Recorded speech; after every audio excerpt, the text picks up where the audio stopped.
Bueno, como ustedes pueden darse cuenta, aquí es el capítulo 4 de Juan.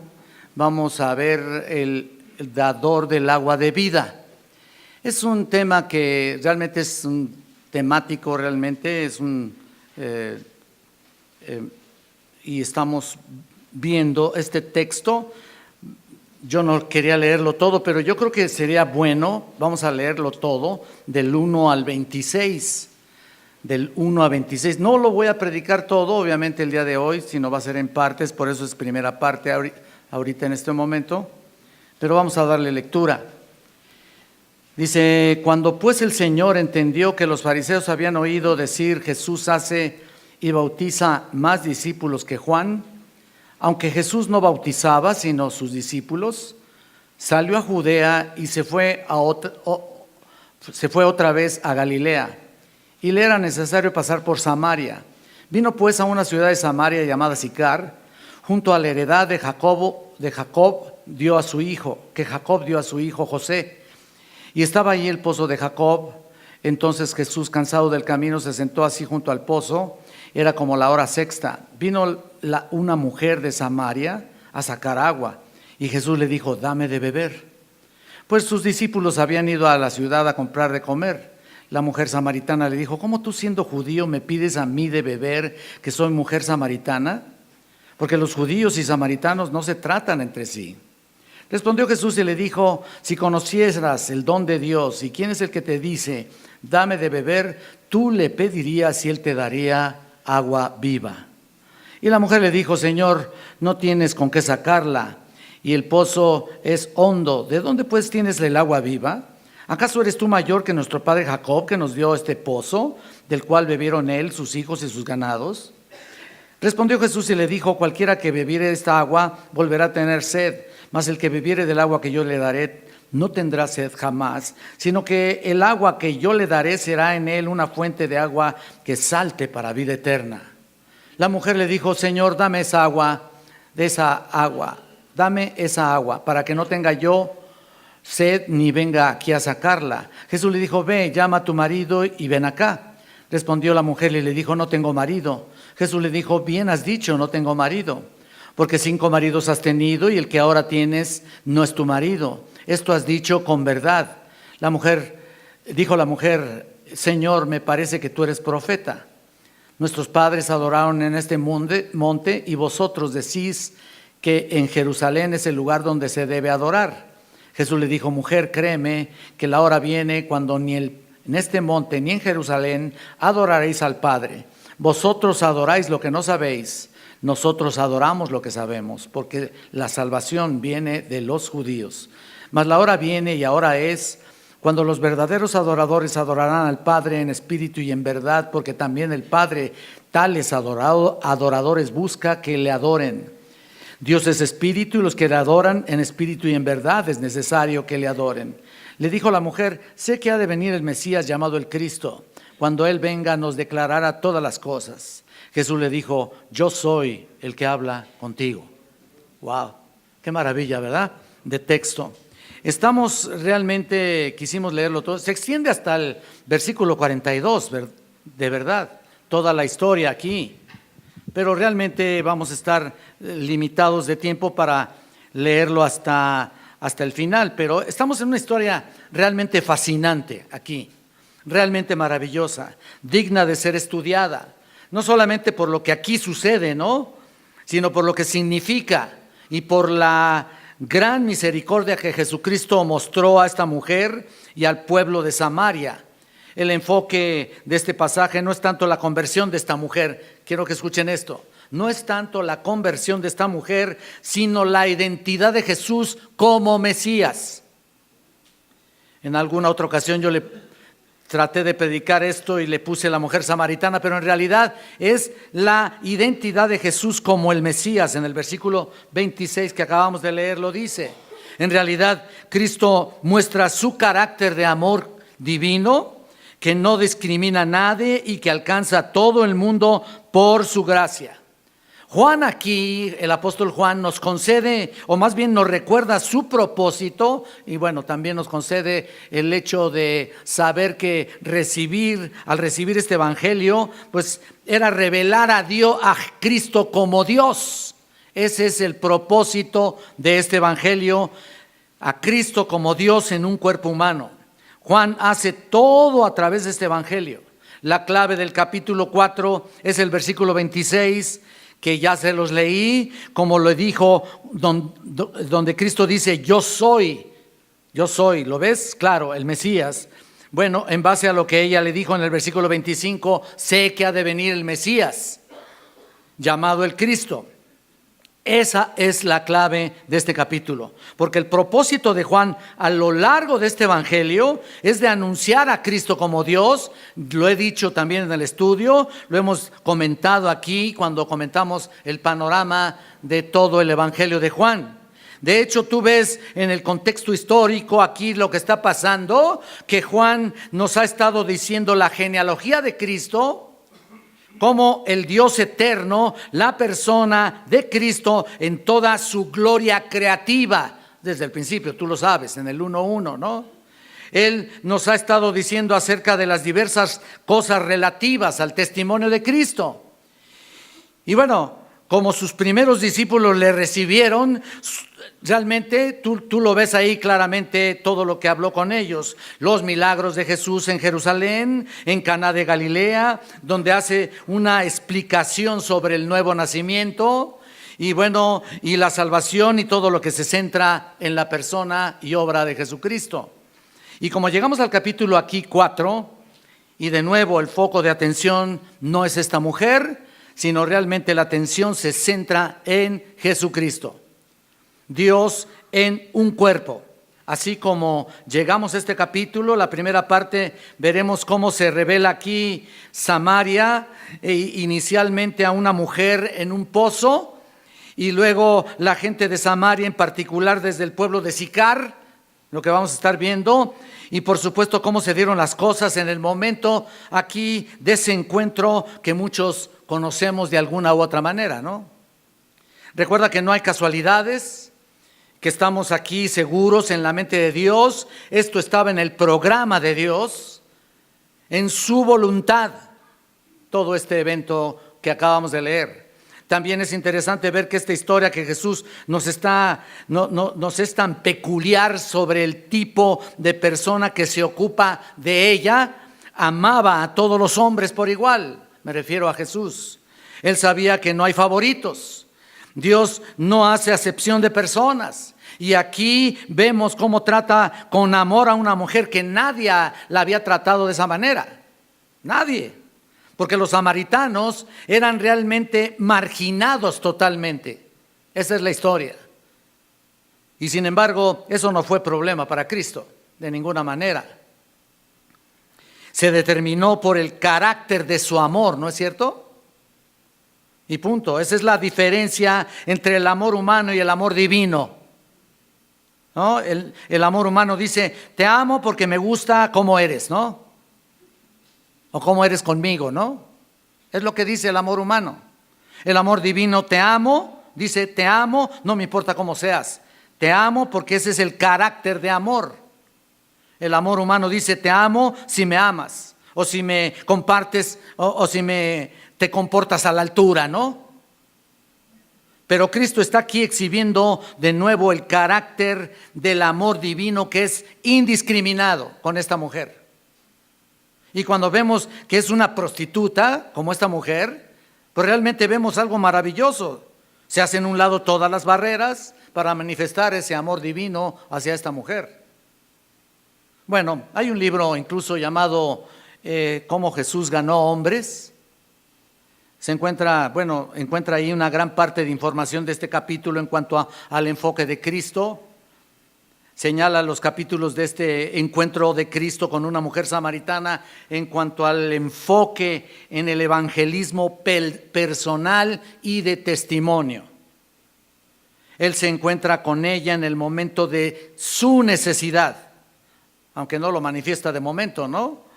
Toma la conversación ahí de lo físico aquí en esta escena, ¿no? Y lo convierte en lo espiritual, etcétera, etcétera. Es un gran modelo para la evangelización. Se puede aprender mucho de este libro, de este capítulo en particular. También encontramos aquí en esta mujer algo muy interesante.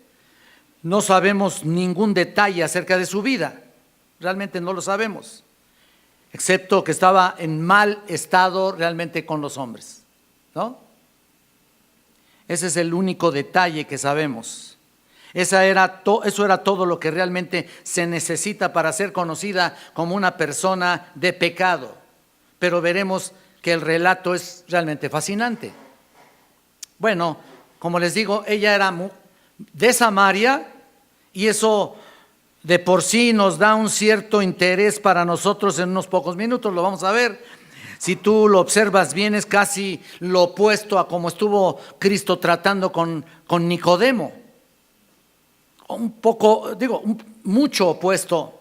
Y se muestra un contraste entre ambos encuentros con Jesús. Nicodemo era judío, ella era samaritana, ¿no? Nicodemo era un hombre, ella era una mujer. Nicodemo sabía mucho, ella ignoraba todo. Nicodemo era de clase alta, en un nivel social realmente alto, ella era de lo más bajo, de lo más marginado. No, o sea, no de Israel, sino de Samaria.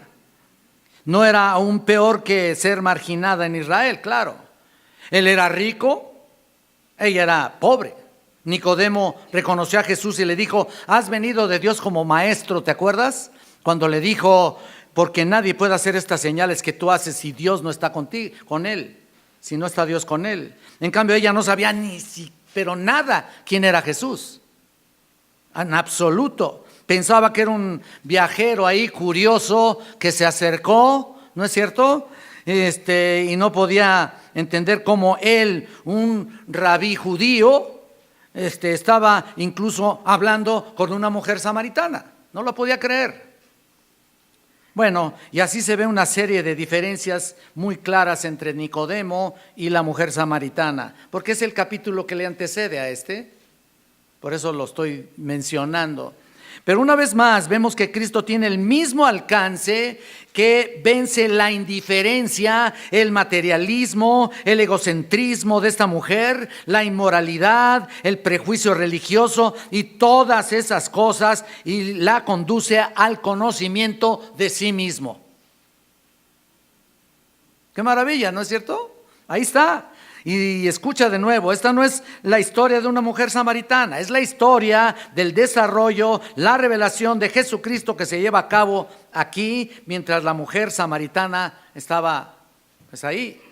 Es la historia de Cristo, no olvides eso, no olvides eso nunca. La gloria de Dios es lo primero, es exactamente lo que Él hizo con ella, no lo que ella pudiera aceptar o no, es lo que hizo Él con ella, y lo que Cristo hace aquí es lo que importa y nada más. Y de paso les digo que la revelación del Mesías aquí es la primera vez de todos los lugares que está frente a esta mujer de Samaria. Es la primera vez que está con una mujer ahí. Y la gente se pudiera preguntar, bueno, ¿por qué Jesús está allí? ¿Por qué Jesús, si Él era el Mesías, no fue realmente directamente a Jerusalén y ya, ¿no? Ir al templo y decirles a los líderes lo que era. ¿Por qué pues revela oscuramente lo que Él es a esta mujer? ¿Por qué? ¿Por qué escogió situaciones, se pudiera decir que casi en privado, para encontrarse con esta mujer? ¿Para qué o por qué? Bueno, no sabemos la mente de Dios, pero sí sé una cosa. Y escuchen, Él escogió este momento y este lugar simplemente para ocultar estas cosas de los sabios y entendidos y revelarlas a los niños. Y sé otra cosa, que aunque se haya revelado a Israel, mira, de todas maneras o de todos modos no iban a creer. Ahora, es difícil definir esto porque es un diálogo. Por eso dije que es algo temático, es una Es una narración ahí. Es un diálogo, pero vamos a verlo con 5 puntos para asentar este pensamiento. 5 puntos que voy a mencionar. En otras palabras, lo vamos a dividir en 5 elementos. Número 1, los acontecimientos en Samaria. Número 2, el encuentro con la samaritana. Número 3, la barrera entre estos dos pueblos. Número 4, el descubrimiento de ella. Y número 5, el Salvador y Mesías. Estos 5 elementos están involucrados aquí, tan solo en del versículo 1 hasta el 26. Pero obviamente vamos a ver paso a paso. Toma en cuenta que las circunstancias que llevaron a esta confrontación, vamos a ver los 3 primeros versículos nuevamente. Y vamos a ver el primer punto, que son los acontecimientos en Samaria. Dice aquí: cuando pues el Señor entendió que los fariseos habían oído decir, Jesús hace y bautiza más discípulos que Juan, aunque Jesús no bautizaba sino sus discípulos, salió de Judea y se fue otra vez a Galilea. Hasta ahí. Mira esto. Prácticamente se corrió la voz de lo que hacía Jesús y se dio a conocer. Cuando vemos los primeros versículos aquí, se dio a conocer por todos lados.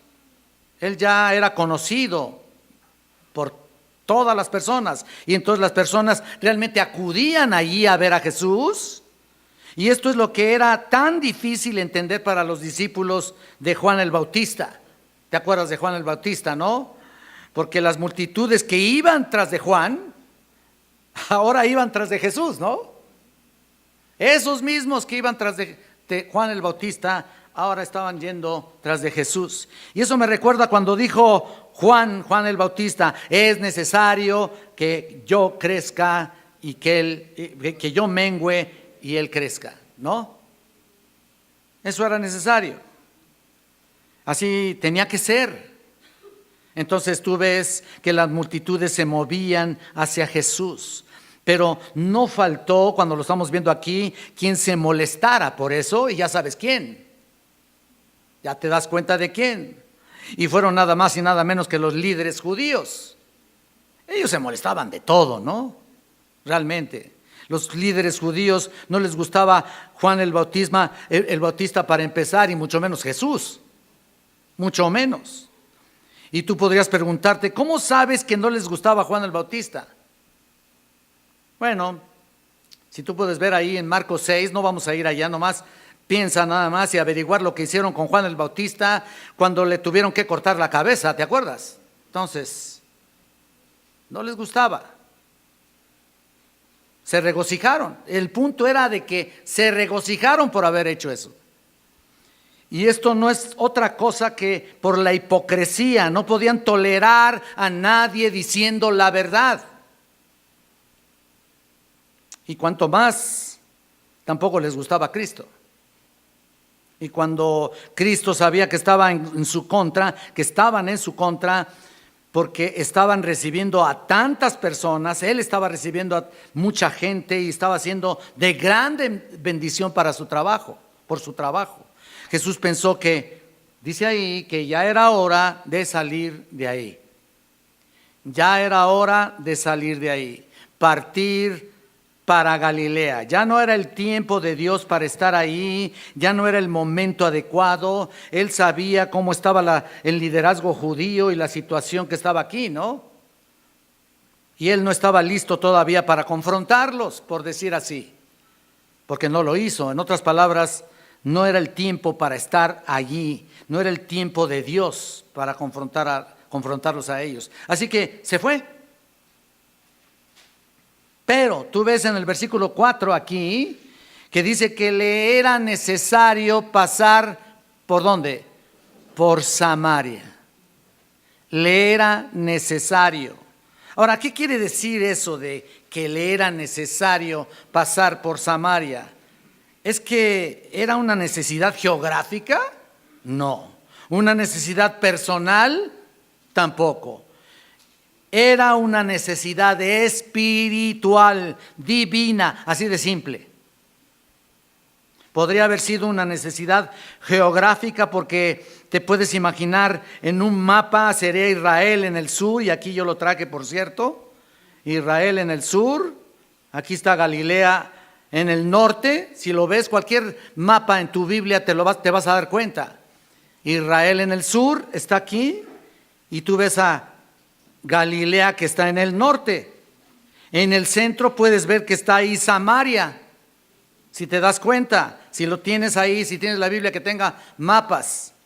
Ahora bien, si vas a Jerusalén, de Jerusalén hasta Galilea, donde está Nazaret y Canaán, esos lugares tendrías ¿qué cosa hacer? La cosa es más simple, sería ir recto y cruzar a través de Samaria, ¿no? Bueno, eso sería lo más lógico, ¿no? La forma más sencilla de ir, en otras palabras, tiene que ser de una manera normal, sencilla. Por ahí me voy. Pero escucha esto. Para los judíos no era así de sencillo. No, ellos tenían su propio camino. Ellos subían al norte, aquí hasta lo subrayé, por arriba del Jordán, hasta el otro lado, en la parte superior, y llegar a Galilea, por ese sitio, por esa ruta, por lo que no tenían que tocar un solo pie en Samaria. Entonces fíjate nomás, para que te des una idea, ellos tienen que rodear Samaria para no cruzar por medio de ella, con tal de llegar ahí a Galilea. Y todo porque no había amor entre judíos y samaritanos. No había. Había odio, había amargura que derivaba hacia unos 400 años antes de Cristo. Hace 400 años de esta época. Y esta amargura sigue y sigue, y cuando judíos iban al norte, no iban directamente a Galilea, sino que daban toda esa vuelta absurda ahí, alrededor del Jordán. Ellos realmente acostumbraban a cruzar el Jordán incluso hasta 2 veces, lo vi también aquí en mi mapa. Una vez al dar la vuelta así y otra vez al bajar por Galilea. Qué absurdo, ¿no? Bastante ilógico. Y cuando tú ves que Jesús dijo, le era necesario pasar por Samaria.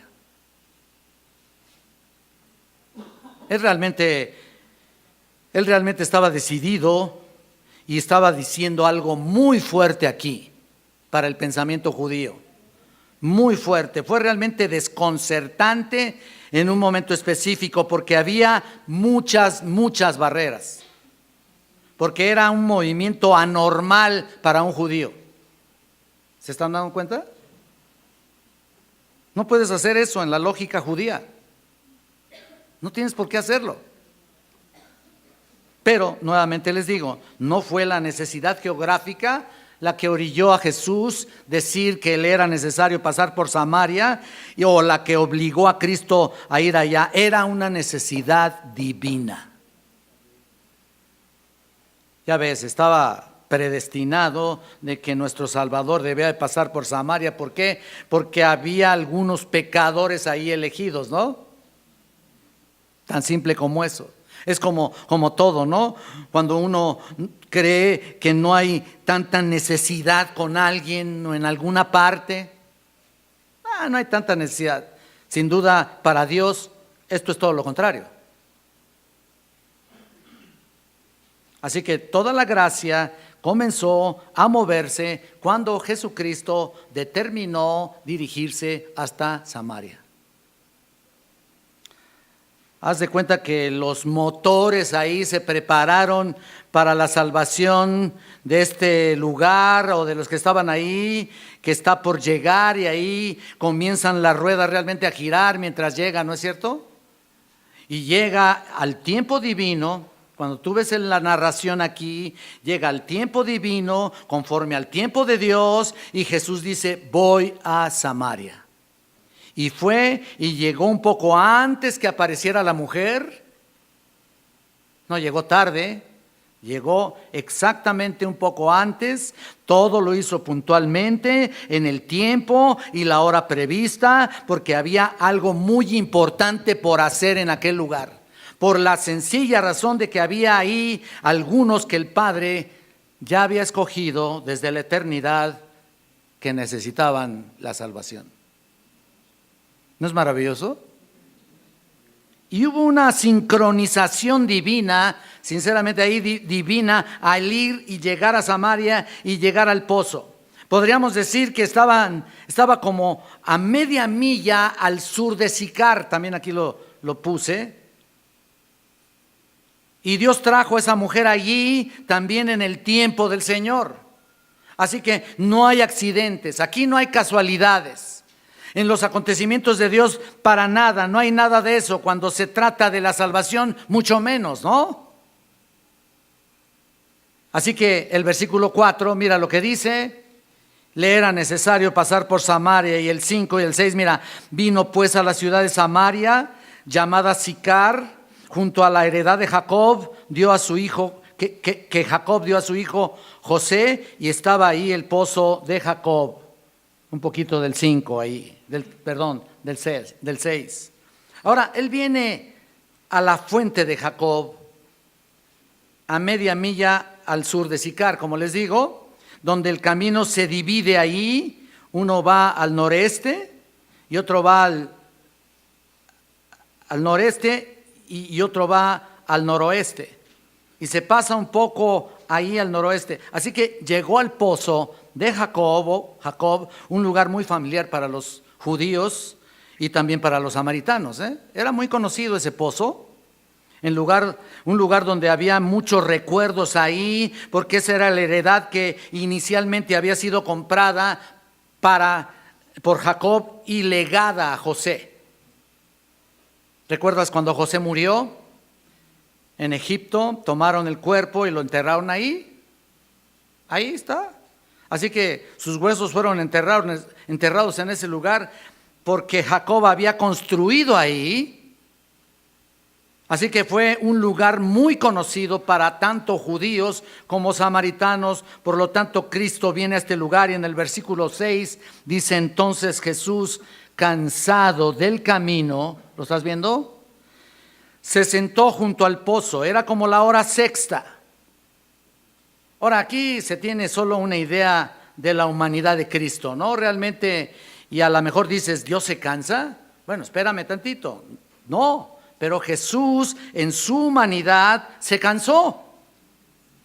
Realmente, recuerda, Jesucristo es un hombre perfectamente al 100% y por supuesto Dios 100%, y aquí se llama por supuesto la unión hipostática en el sentido teológico. Él sabe lo que necesitamos los hombres y Él se cansó.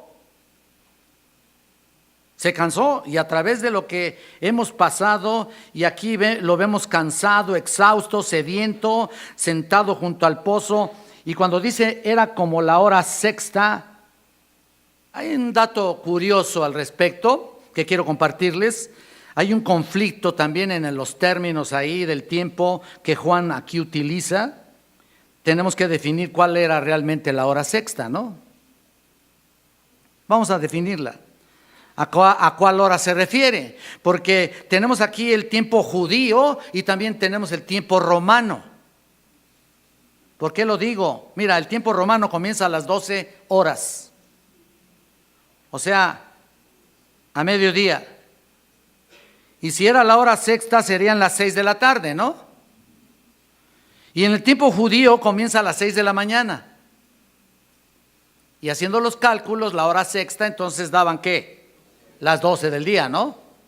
Bueno, hay ese tipo de conflicto. Realmente, bueno, no es conflicto, por supuesto, pero vamos a definir cuál es la hora que está señalando aquí el apóstol Juan, para observar las actividades que hemos visto desde que salió de Judea.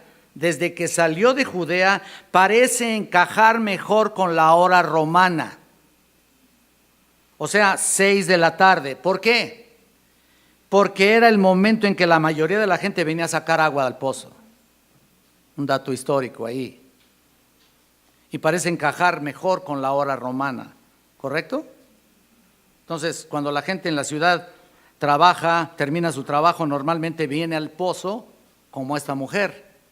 Por eso creemos que era la hora sexta era la hora romana, podría encajar perfectamente alrededor de las 6 de la tarde. De lo contrario, si fuera la hora judía, pues sería un largo y caluroso viaje ahí, ¿no? Con el sol así recalcitrante, ¿no? En la cara de él, y Cristo llegaría con una sed impresionante ahí. Sí estaba cansado, sí estaba exhausto, pero llegaría peor, ¿no? Como ser humano. Pero llega y se sienta en el pozo. Hay una enseñanza aquí, y llega en el momento específico. Solo en este pequeño pensamiento, y yo creo que todo esto no puede ser nada que Dios no lo haya previsto. Y ya lo sabemos. Dios tiene todo perfectamente bien calculado, es decir, es hermoso ver que Cristo llega ahí exactamente a la hora sexta, a la hora exacta, y llega con sed. Se sienta ahí junto al pozo para esperar el momento preciso para alcanzar a este pueblo por medio de esta mujer.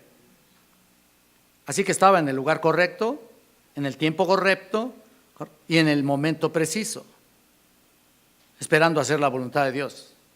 De todas maneras, aun como Dios, hecho hombre, también esperaba hacer la voluntad del Padre. Escucha, eso es lo que Dios quiere de cada creyente.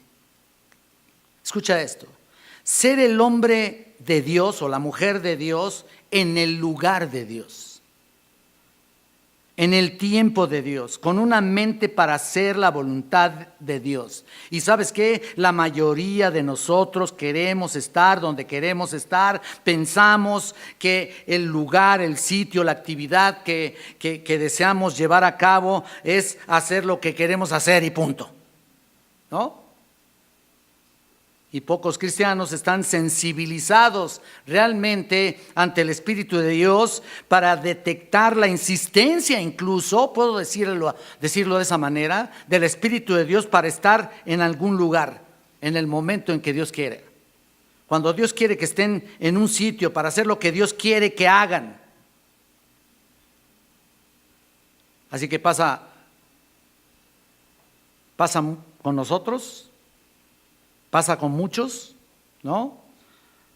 Hacen muchos cambios en su vida, hacemos cambios en la vida, ya sea de trabajo, de la escuela, cambio de casa, incluso de la iglesia, unirse en yugo desigual, y lo último que piensan es hacer la voluntad de Dios.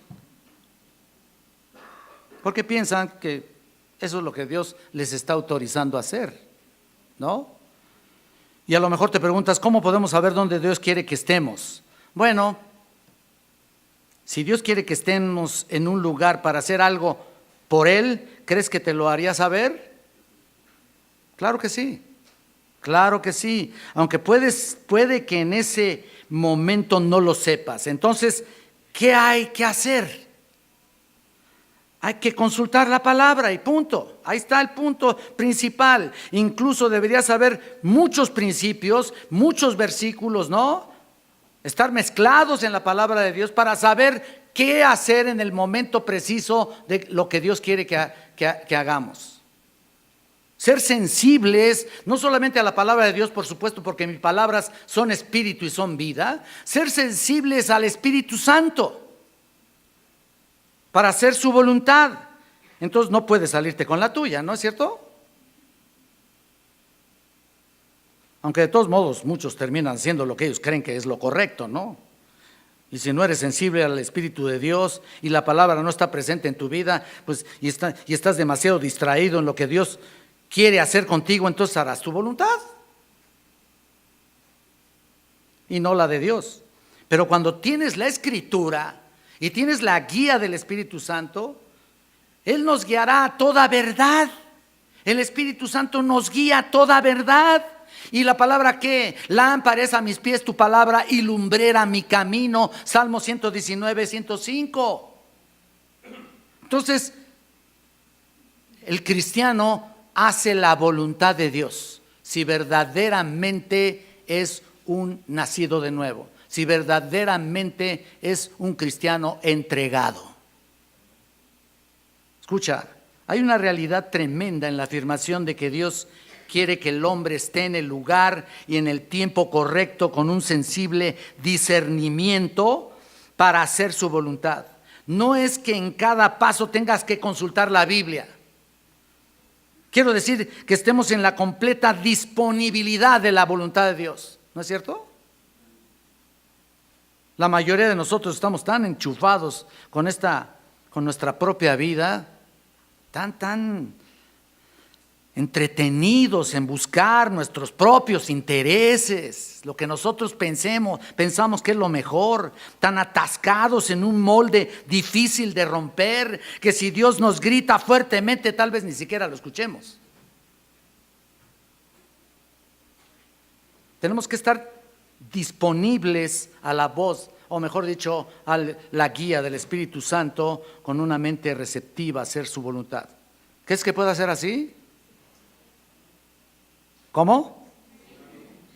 O tal vez piensas que si el Espíritu Santo, a lo mejor el Espíritu de Dios intenta guiarte, sientas que es una intromisión. No creo que pienses así, ¿no? O que llegue a estorbar tus planes personales.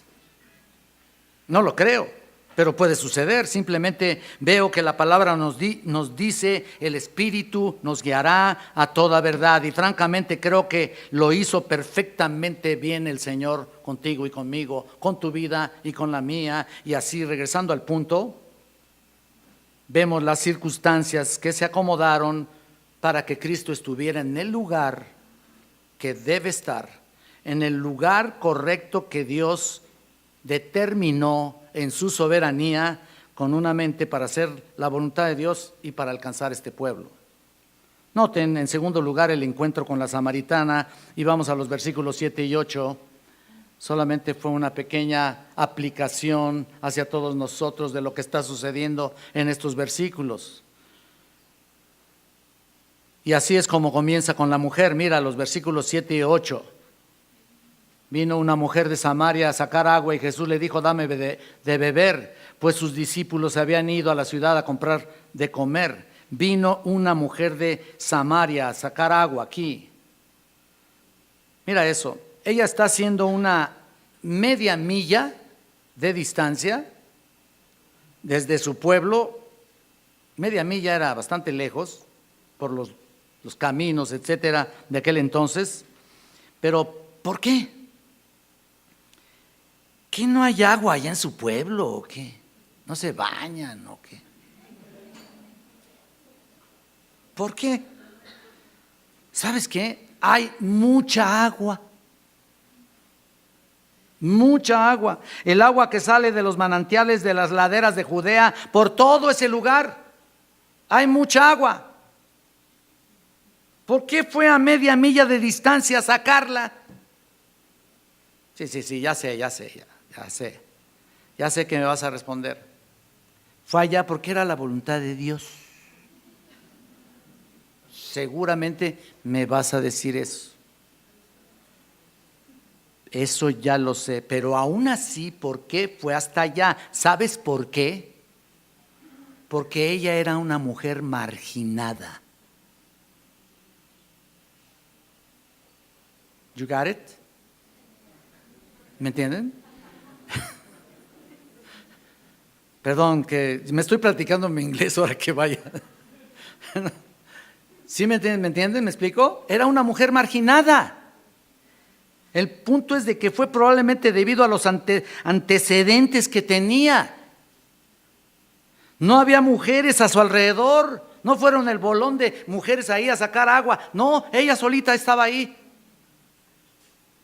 Y tuvo que recorrer un largo camino para llegar hasta ahí. Más adelante ella dice: Señor, dame esa agua. ¿Te acuerdas en el versículo 15? Para que no tenga yo sed, sino venga aquí a sacarla. Él está hablando de agua espiritual después y todo lo que va a decir. Y ella de la física, ¿no? O de la materia.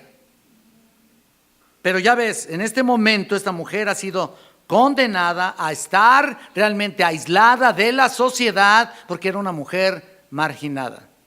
Y ella sale algo lejos a conseguir esa agua. Y Jesús comienza a romper las barreras. Eso es lo que más me gusta, lo que más me agrada aquí. En el versículo 7 Jesús le dijo: dame de beber. El versículo 8 dice que sus discípulos se habían ido a la ciudad a comprar comida, a comprar de comer. Ahora, no es que Jesús no pueda conseguir el agua a menos que alguien se la dé o se la lleve. No es eso. La idea es que él simplemente no tenía un utensilio para sacar el agua. Así de simple. Pero además los discípulos se habían ido a la ciudad a comprar comida. Lo habían dejado ahí. Ellos se habían ido por otro lado. Ahora, ¿a cuál ciudad se fueron? A la ciudad de Sicar, ciudad de Samaria. Y piensa esto por un momento. Ellos llegaron ahí. ¿Se imaginan el impacto de esos samaritanos desde cuando vieron ese grupo de judíos en la ciudad comprando cosas de comida? Fue un impacto. Eso era fuera de lo normal. Piensa en eso, por favor. Y puedo imaginar el escándalo que estaba pasando. Alguien que estuviera viéndolos luego tal vez gritaría: ¿Qué están haciendo estos judíos en nuestra ciudad si nos odian tanto? ¿Qué están haciendo aquí? Ellos estaban comprando alimentos en el terreno de los samaritanos, y lo que sucede es que ellos estaban rompiendo ahí las leyes. Estaban rompiendo las leyes de los judíos extremistas, que no permitían tener o comprar alimentos de los samaritanos. Para ellos eran viles los alimentos de ellos. Pero de todas maneras ellos rompieron las reglas y fueron a comprar. Es que al verlo así te das cuenta de todo eso. ¿Y qué sucedió? Bueno, aparte de romper las reglas establecidas, creo que esto nos enseña también algo muy importante. Nos dice algo muy hermoso, y lo que nos dice es que de alguna manera el poco tiempo que Cristo había estado con ellos, Él les había comunicado su gran amor. ¿Sí? Gran amor, love. A veces así me entienden, porque quedan así. Cristo había mostrado su gran amor hacia todos ellos, incluyendo los mismos discípulos. Ya les había comunicado de alguna manera que tenía que haber barreras ahí. Ya les había hecho saber lo que más adelante Pablo dijo en Gálatas 3:28. ¿Te acuerdas lo que dijo? Cuando dice: ya no hay judío ni griego, no hay esclavo ni libre, no hay varón ni mujer, porque todos vosotros sois uno en Cristo Jesús. Rotas las barreras. ¡Pum! Se cayeron. Ya no hay barreras raciales allí. Y punto. Fue derrumbada esa división desde que Jesús había dicho: me es necesario pasar por Samaria. Los muros estaban cayendo.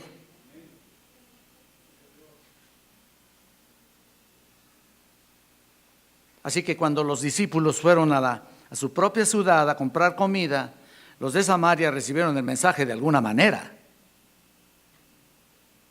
Fueron contra la corriente, simplemente caminando ahí en esa localidad. Fueron ahí, no sabemos qué es lo que pasó, pero me imagino que fue algo muy interesante en cuanto a la reacción que tuvieron los samaritanos con ellos. Teniendo conversación, incluso al hacer compras, pues no lo haces así mudo, ¿no? ¿No? Tuvieron conversación con ellos.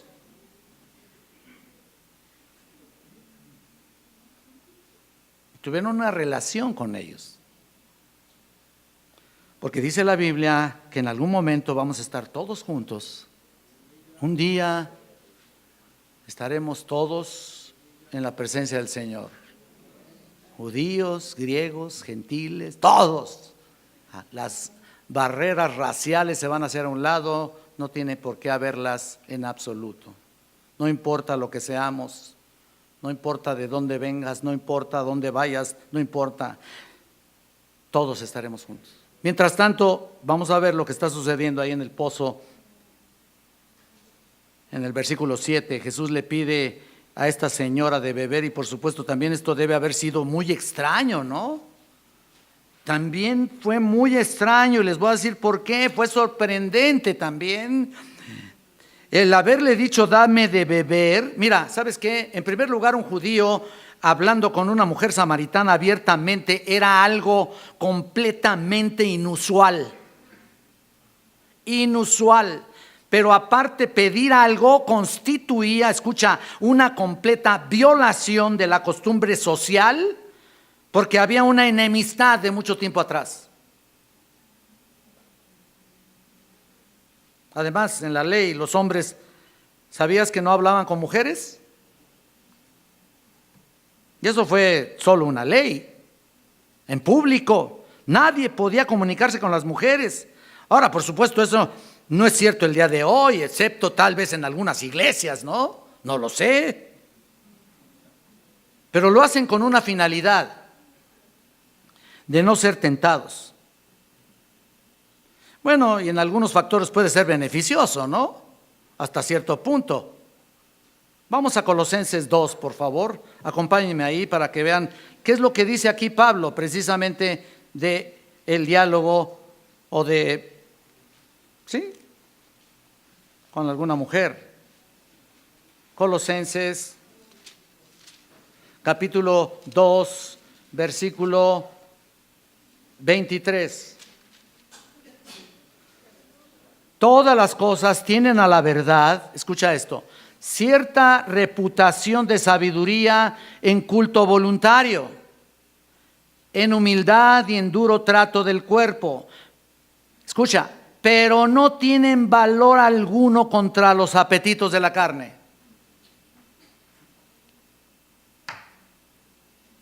¿Sí? Lo entendemos, ¿no?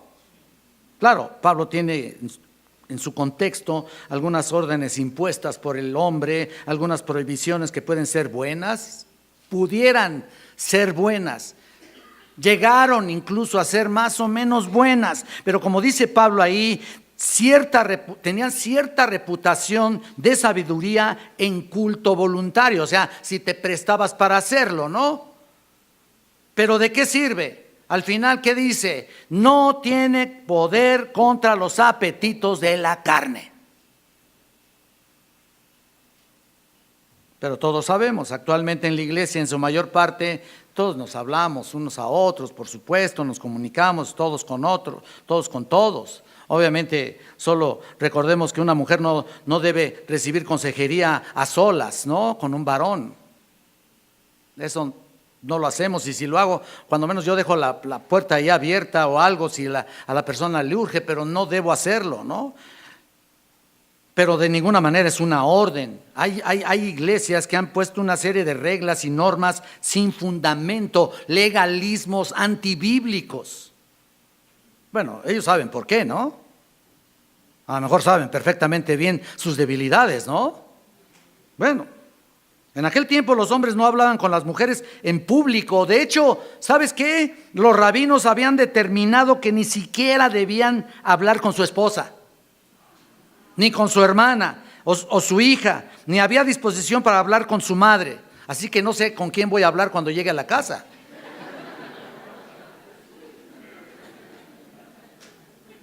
Peor cuando llegue mi hija. Pero es lo que hacían. Perdonen, lo tomo casi a broma, ¿no? Casi irónico. Segunda barrera que habían roto ellos.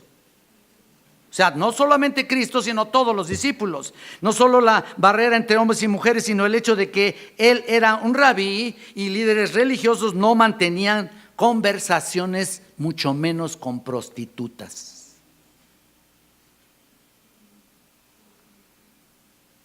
Eso es por eso que había un grupo de fariseos extremistas al máximo. O sea, no solamente eran los fariseos comunes y corrientes que conocemos y vemos en la Escritura, sino eran extremistas porque cada vez que veían a las mujeres, ¿sabes qué hacían? Cerraban los ojos y seguían su camino entre las casas, y a ver si no chocaban, ¿no? Pero seguían su camino ahí entre las casas, entre la gente. Y llegaron a ser conocidos estos extremistas, líderes religiosos que no hablaban con mujeres, ni siquiera querían verlas. Ese es el extremo del religiosismo, del legalismo. Y claro, hay mucha verdad en eso, sobre todo con esos líderes religiosos, seguramente tenían debilidades específicas, ¿no? Acerca de eso. Pues sí, por eso digo que hay un cierto grado de beneficio, ¿no? En culto voluntario. Y puedo decir que muchos hombres lo tienen en particular, ese problema. Son muy mirones, se pasan de mirones. Es la verdad. Se presentan las tentaciones, les quiero decir con sinceridad, los hombres, las tentaciones nos entran por los ojos. En lo que respecta a las mujeres, pues es diferente, ¿no? Aunque pueden también llegar a ser igual también ellas. Así que taparse los ojos para no ver a las mujeres, eso parecía bueno, pero sobre todo por cuidado o cuidar tu propia vida de pureza y santidad, pero estos llegaron a ser extremistas, ¿no? Eso es lo que digo constantemente en mis clases en ministerio pastoral. Constantemente les digo, mira, ¿sabes qué? Nos conocemos perfectamente bien a nosotros mismos y sabemos hasta dónde podemos llegar.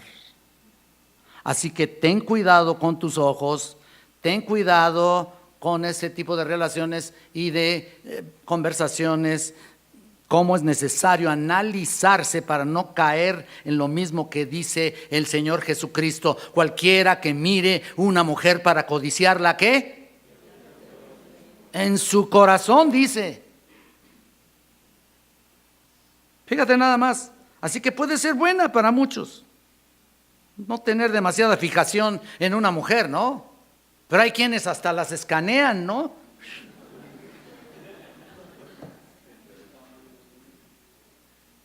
Hay de todo. Pero sobre todo tener cuidado de nosotros mismos. Hermanos, los fariseos fueron extremistas. No vamos de ninguna manera a implementar algún tipo de prohibición al respecto, porque yo no quiero, huyo del legalismo. Que el Espíritu les redarguya para que hagan lo que tienen que hacer, ¿no? Nos diga qué hay que hacer. Aquello era terrible, extremista, eran prohibiciones que llegaron a ser los peores legalismos, pero esto nos enseña que tenemos que romper ese tipo de barreras y llevar el Evangelio aún a aquellos que parece que Dios los ha desechado, refiriéndome precisamente a esta mujer. Por ejemplo, los testigos de Jehová, yo a veces rompo esas barreras, ¿no? Yo no les quiero hablar a los testigos de Jehová, ya los veo así como que, ya estos ya no. ¿Cómo sabemos si hay una oportunidad de salvación para alguno de ellos, no? A veces pienso que estoy perdiendo el tiempo, pero es probable que Dios todavía tenga ahí personas a quien salvar. Los católicos, por supuesto, también. Luego tenemos una actitud despectiva hacia ellos, y hay una vanidad en nosotros. Tenemos la salvación y ustedes no tienen nada, así como despreciar a los demás. Hay que tener cuidado al respecto. Si no tienes misericordia de ellos, pues ¿cómo tuvo misericordia de Dios contigo, no? Entonces, ¿por qué hacemos lo que Cristo, por qué no hacemos lo que Cristo hizo con esta mujer y los discípulos en el pueblo de Samaria? Romper las barreras, alcanzarlos en la voluntad de Dios. Piensa esto: cuando creo que no tengo deseos de hacer o de hablar, es cuando realmente Dios te quiere usar. Cuando realmente no tengo deseo de orar, es cuando Dios quiere que estés realmente hincado. Cuando no tengo deseos de leer la Biblia, es cuando realmente va a causar en ti un impacto maravilloso. Cuando no tengo deseos de compartirle a nadie, ya no quiero saber de estos. Es cuando Dios te quiere usar poderosamente. Y este es el ejemplo en esta primera parte que estamos viendo del dador del agua de vida, que Cristo nos da este ejemplo maravilloso de misericordia hacia aquellos que parecen marginados y parecen desechos de la mano de Dios. Dios te quiere usar. Y por la misma manera, Dios quiere que rompas esas barreras y busques a aquellos que verdaderamente Dios está esperando que les hables del Evangelio y sean salvos para vida eterna. Oremos a nuestro Padre Celestial.